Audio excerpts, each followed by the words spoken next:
on the offense. Wait, what if I just... I won the silly little Netflix Squid Game pop-up. Hey guys, my name's Dan, and this reaction comes from JaidenAnimations. This is I Was Almost in Squid Game. Now, I'm assuming that is not the Mr. Beast version of Squid Game, but the actual show Squid Game, which I think would have been awesome to see her in it. But apparently she wasn't, and I guess we're going to find out a whole debacle as to why. It's going to suck.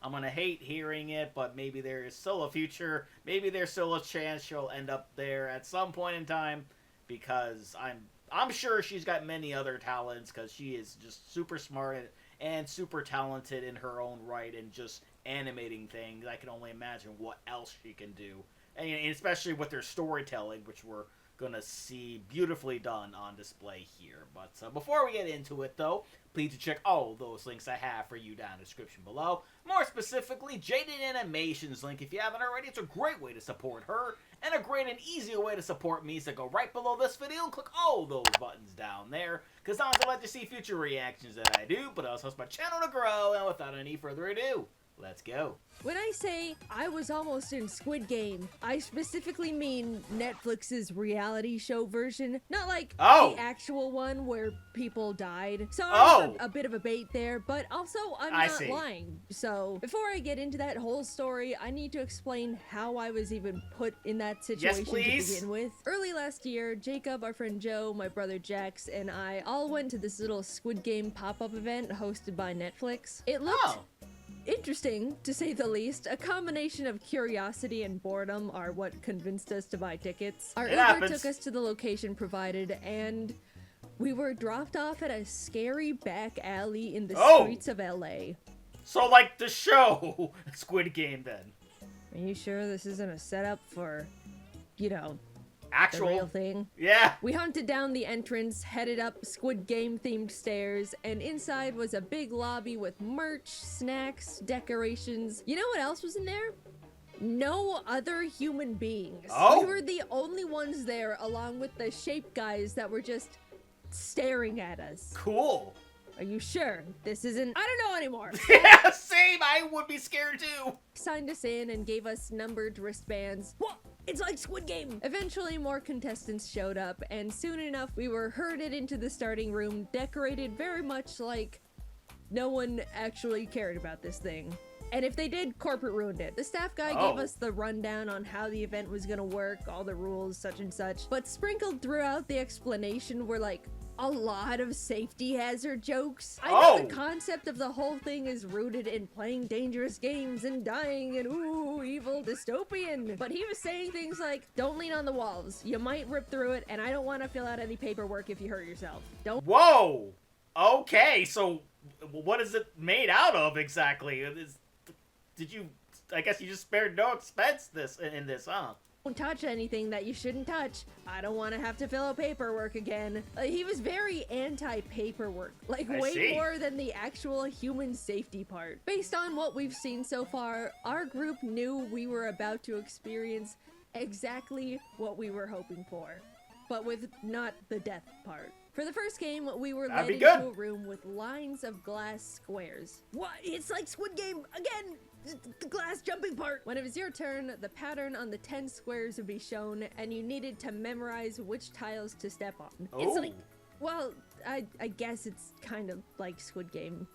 Kinda. Yep. The first batch of people stepped up, the patterns all flashed, but before anyone could begin stepping on glass, they were instructed to hold it and only take one step at a time. The gun? The whole game, we had to watch everyone take one individual step, stop, wait to be confirmed, then take one more step for 10 spaces. What? Like 6 groups total. Also, what the I hell? think that whatever mechanism they used to track if people were out or not was super busted, because literally only like 5 people in total got their pattern right. Joe, Jacob, and Jax all swore they memorized their pattern correctly, but were eliminated anyway. I know I botched mine up though. I've got paper shredder brain. They could give me one tile to memorize and I would still forget it. 25 of the 30 people failed their very first puzzle. Now, Netflix Jax knew that if people paid 40 bucks, yeah, 40, to be in this shitty little Squid Game event and then had to go home after the first game,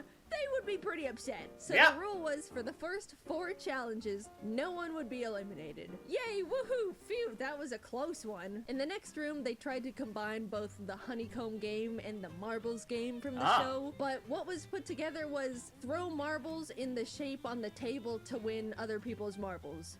It was very anticlimactic. That sounds very anticlimactic. Unfortunately, we were only able to gather in groups of 3, so Joe wasn't able to join us. No, Instead, Joe! He was paired up as a third wheel to a random couple that was obviously here on a date. Jax cleaned up shop on us. He got all our marbles within minutes. But over at Joe's table, malicious injustice was afoot. Apparently, the 2 people that were in a romantic relationship ganged up on Joe, and after taking all his marbles, just split them up between each other. Despite there being no actual stakes in the game, Joe was furious simply out of principle. I could see why, and I would probably be annoyed too. Swore to get revenge on them somewhere, somehow. Before he could even start any beef, we were brought into the next room, and again, we're split into groups, this time of 4. They really liked group activities in this thing. Walking through the doors to the challenge, everyone was stationed around a respective gift coffin. After opening them up, it was revealed we were going to be playing a big version of Operation, the game where you try to pick up fake little organs with fake medical tools without touching the sides. So, simulated surgery. Like, I guess that was kinda in Squid Game. At least they decorated the boxes like it. But I mean, it was a child's game, or I mean, a children's game, so I guess it makes sense. I mean, we're really pushing it at this point. Jacob and I randomly got paired up with this married couple, and the 4 of us started inspecting the tools, when suddenly, the woman goes, "Oh, will you pass me the forceps?" She's a surgeon. Oh my god. We just happened to be paired up with a lady whose literal job was Operation. The challenge began and the 3 of us took our hands off the tools, she cracked her knuckles, and we watched as all the plastic organs were suddenly out of the prop body. Yeah, you just do everything. We'll take credit for it. It's fun. Not surprisingly, our team was the first to finish. When we got back together with Joe and Jax, we explained how we got super lucky to be paired up with an actual surgeon that literally soloed the whole thing. And Joe was like, "Wait, that guy was a surgeon?" And Jacob and I had to shake our heads and say, "No, Joe, she was a surgeon." Damn it. Oh, no. Now that we were entering the 4th challenge, it was time to get serious. This was the first game where people would start getting eliminated for realsies.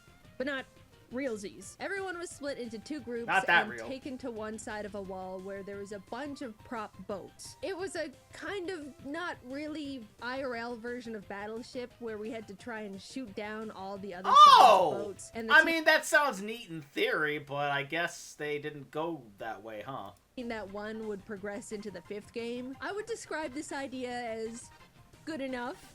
Sure, you know, we didn't get to choose where to put our boats since they were bolted to the floor, but I guess we did only pay 40 bucks to be here. For some reason, though, the staff member on our side was, we can call it, extremely helpful. At first, he was saying general tips, like, so if they still have a 4-tile boat, let's check all the areas that could fit that. You know, saying vague hints to help us out a bit. But by the end of it, he was just straight up telling us, if I were you guys, I would shoot right here.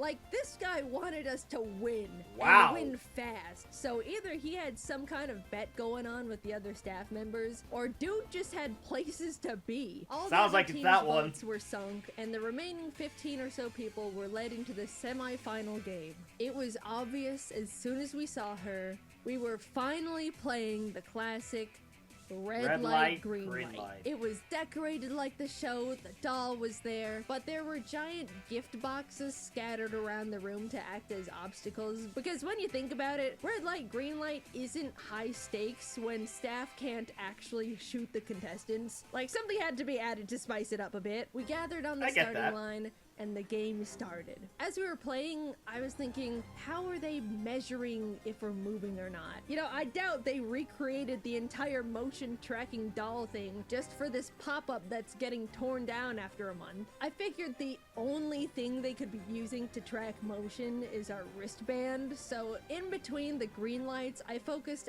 extra hard on making sure my wrist stayed as still as possible. In fact, I was focusing so hard on my wrist that I didn't even realize I was the first one to pass the finish line. Unfortunately, similarly to the janky glass memory game, it seemed like a lot of the wristbands were super wonky as well because a lot of people got pinged as eliminated no matter how still they were, including Jacob and Jax, which was a huge buzzkill. Either that or they were just built to be super sensitive and somehow my weak little carpal tunnel wrists decided to not shake for the first time in 5 years. I turned back to see just 3 people left. One of them being Joe. They all lunged forward, and as red light was called for the final time, I watched as Joe tripped and crashed into them, causing every person left to topple to the floor. Oh my god! Fans deemed them eliminated. As Joe was walking past me to the dead area, I asked what happened, to which he said, I got him.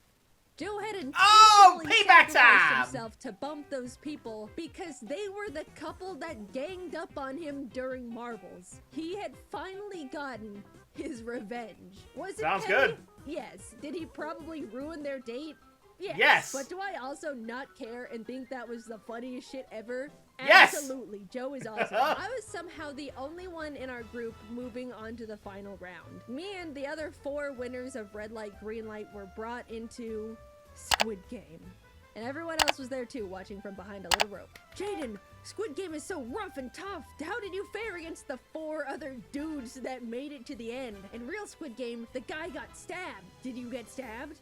No. You're probably wondering. And oh, dear viewer, no, I did not get stabbed. In Good. fact, I didn't get hurt at all because Netflix didn't want to deal with paperwork. Instead, we played hold a fake egg on a spoon and attack each other until there's 1 egg standing, but attack in a way where there's no paperwork, which is fine with me because I doubt any of us actually knew how to play Squid Game anyway. No! The buzzer rang and everyone started shifting around in the shape. Since I, for some reason, have experience in high-stakes game tournaments, yes, you do. My signature strategy of don't bring attention to myself. I simply dodged and weaved between the guys swiping at each other's eggs. I can take someone on in a 1v1, but any number higher, and I've gone well past my capabilities. Eventually, there were just 3 people left. The crowd started yelling, "Get the girl's still in!" And the 2 guys started walking towards me. Oh, God. Then my personal peanut gallery chimed in with, hey, they're ganging up on the girl! Boo, shame, boo! And that flustered them enough to back away again. Apparently, the power of teamwork and fear of misogyny can persevere through anything. Hell yeah! Suddenly, an egg hit the floor. It was just me and non-woman-hating guy number 2. The exact 1v1 I was trying to create. We circled each other, both our spoon-holding arms stretched out as far as they could go. He swung at my egg a couple times and I managed to dodge, but I couldn't win this thing if I didn't go on the offense. Wait, what if I just... I won the silly little Netflix Squid Game pop-up. The front man came out and escorted me to the VIP area where he gave me a plastic animal mask, like in Squid Game. And we took awesome photos together, and I got an awesome t-shirt that said, "Winner!" And I didn't know it at the time, but as this was happening, the staff pretended to shoot all the losers with fake gun sounds. Unfortunately, I didn't get the 45.6 billion money prize like in the show. But along with the t-shirt, they did give me a special form to fill out that would give me priority application for Netflix's actual Squid Game reality show. Squid Game, The Challenge. That's what she's talking about. Season 2. I looked at the form and thought, you know, we'll just see what happens. Filled it out and was able to bring my friends back to the VIP room with me because winning isn't fun unless you do it with your friends. That's what Squid Game taught me. There were a bunch of snacks and alcoholic beverages in the winter area, and I gotta say, the alcoholic squid drinks were probably the worst things I've ever tasted. Oh! It was astonishing how bad they were. That's disappointing. For a year later, and I can still imagine it. I don't even know what ingredient could do that to a drink. Anyway, after I submitted my form, I half expected to never hear anything about it ever again. But to my surprise, Netflix reached out to interview me about potentially being a contestant on the show. In fact, I was forwarded to the next round of interviews 3 times. Whoa! To completely break any potential rules of confidentiality. I was starting to think there might be a chance I could actually be on the show. But eventually, the interviews came to a stop, and I have come to the conclusion they have moved on to better qualifying people. Most likely because, I will admit, I was a bit too honest during the interviews. Oh. They basically all just looked like this. What kind of a role do you think you would play in Squid Game as a contestant? I'd probably just be a follower. I don't like taking charge at all. How hard would you fight to win Squid Game? Not that hard. Have you watched the first season of Squid Game, The Challenge? No. Well, I watched... No! Same, yeah! the first 20 minutes, but I turned it off because I thought it was really badly paced and boring. So, oh my god, just look! Oh my god, she was not kidding. That was that, and I'm okay with it. Or who knows, maybe they saw my very strange track record of winning game tournaments and got scared. It kind of seems like those kinds of really intense and active game shows like real life Squid Game end up having a lot of people complaining about how they got hurt or weren't treated all that great anyway. So I'm glad I'm sitting safe and sound in the comfort of my own home. Same. I'm glad I'm not dealing with Squid Game related injuries, in fact. Also, very quick reminder that Techwear merch is going away soon. If you're late to watching this video, it's probably already gone, to be honest. Alright, so... that was a very, very interesting story, the way she was able to survive the whole thing and end up winning and get all that cool stuff. But, yeah, it was definitely her interview that got her to not be on it, because they probably wanted people who would say, yeah, I would kick ass, I would do this, I would do that, I would do anything to win, blah, blah, blah, blah, blah, and she's just not that type of person. She's a good person, a genuinely good person, and that's not what they were looking for, clearly. So, probably a better thing that she's not on that show, and she's, you know, as she said, in the safety of her own home, you know, animating videos and entertaining us. So, yeah, I'm very happy she wasn't on the show, even though I've never really seen it, so I can't really say anything bad or good about it. So, either way, I'm just happy that everything worked out that way. But that will do it for me here. Comment down below. Let me know, what did you think about her almost getting on Squid Game? Please leave a like if you enjoyed, and check all those links I have for you down in the description below. And lastly, most importantly, I'm going to give a huge shout out to all my $5 and up supporters on Patreon: Luchador, Cruising, Wolver 310, Kester, Kronich, Roadrunner 1967, Chris Curtis, Voskophony, Misa, Flea Street Vicomp, Songbird 177, Inca Linquist, Chris Chapin, MB Cardall, Harmony, Something Else, Ben M, 20 Owl, The True Sunny Hero, Satya Maraj, Omarion, and brand new patron supporter, Hot Girl Bum 2. Yep, can't make that one up. I do appreciate the creative name, though. And that will do it for me here, and I'll see you guys next time.